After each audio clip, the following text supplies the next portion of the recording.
Hello সবাইকে। লম্বা একটা ছুটি নেওয়ার পর আমি আবার চলে এসেছি নতুন একটা কাজ নিয়ে। আজ আমি বানাবো হুপ আর্ট। হুপ আর্টটা আমার কাছে অত্যন্ত স্পেশাল, কারণ যারা বানাতে দিয়েছে তাদের 25তম বিবাহবার্ষিকী উপলক্ষে আমার কাছে বানাতে দিয়েছে।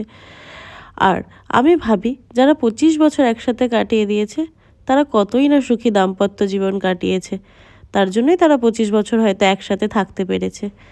আচ্ছা, ব্লাউজের কালারটা প্রথমে আমি অরেঞ্জ করলেও পরে আমি ওটা রেড করে দিয়েছিলাম। আর আমি পুঁথিগুলো লাগানোর জন্য যে আঠাটা ব্যবহার করি, তোমরা অনেকেই আমায় জিজ্ঞেস করো কী আঠা আমি ব্যবহার করি। আমি ব্যবহার করি B7000।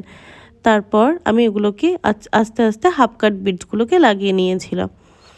আর এটা ফিনিশিং হওয়ার পর কেমন লাগবে সেটা আমি আপনাদেরকে পরের পার্টে অবশ্যই শেয়ার করে দেবো। এখন এটা কেমন লাগছে আমায় কমেন্ট করে দিন।